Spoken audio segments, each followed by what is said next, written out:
लांजी आमगांव मार्ग पर कारंजा की छोटी बाग नदी पर करोड़ों रुपए की लागत से बनाया गया उच्च स्तरीय पुल एक बार फिर चर्चा में है। क्षेत्र में आवागमन को सुगम बनाने के लिए निर्मित इस पुल की अप्रोच सड़क में गहरी दरारें और धंसाव दिखाई देने लगे हैं। हैरानी की बात यह है कि पिछले वर्ष भी इसी सड़क का एक हिस्सा धंस गया था, जिसके बाद मरम्मत कराई गई थी, लेकिन अब सड़क के दूसरे छोर पर भी दरारें उभरने लगी है, जिससे लोगों में हादसे की आशंका बढ़ गई है। वामपंथी उग्रवाद प्रभावित क्षेत्र विकास योजना के तहत ग्राम कारंजा में छोटी बाग नदी पर इस उच्च स्तरीय पुल का निर्माण कराया गया था। पुल बनने के बाद इसे क्षेत्र की बड़ी उपलब्धि और लोगों की जीवन रेखा के रूप में बताया गया था, लेकिन निर्माण के करीब 2 साल बाद ही इसकी अप्रोच सड़क की हालत चिंता का कारण बनती जा रही है। बरसात शुरू होने से पहले ही सड़क के किनारों पर लंबी और गहरी दरारें दिखाई देने लगी है। कई जगह सड़क का बाहरी हिस्सा फटता नजर आ रहा है, जिससे लोगों में यह डर बना हुआ है कि तेज बारिश के दौरान स्थिति और गंभीर हो सकती है।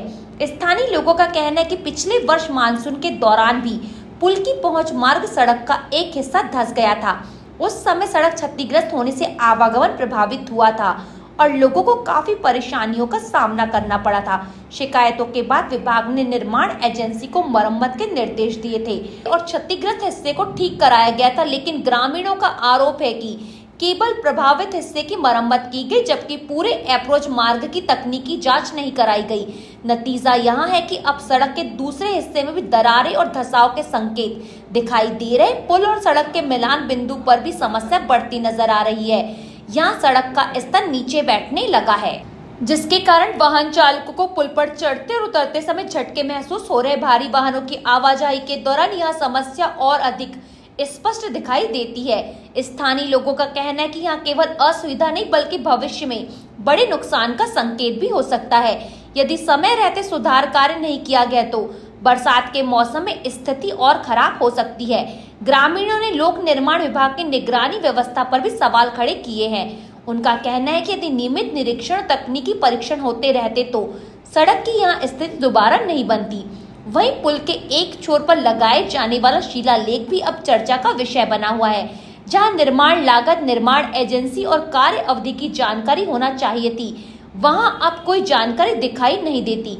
इससे लोगों के बीच कई तरह के सवाल खड़े हो रहे हैं। वहीं मामले में सेतु विभाग के एसडीओ अर्जुन सनोडिया की माने तो निर्माण एजेंसी को अभी भी पूर्ण भुगतान नहीं किया गया है।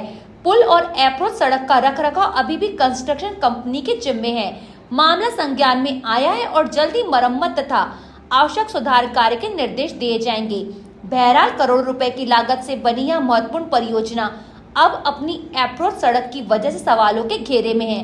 बरसात से पहले उभर रही दरारें और धंसाव के संकेत विभाग के लिए चेतावनी है। अब देखना होगा कि जिम्मेदार अधिकारी समय रहते कार्रवाई कर लोगों की सुरक्षा सुनिश्चित कर पाते हैं या नहीं।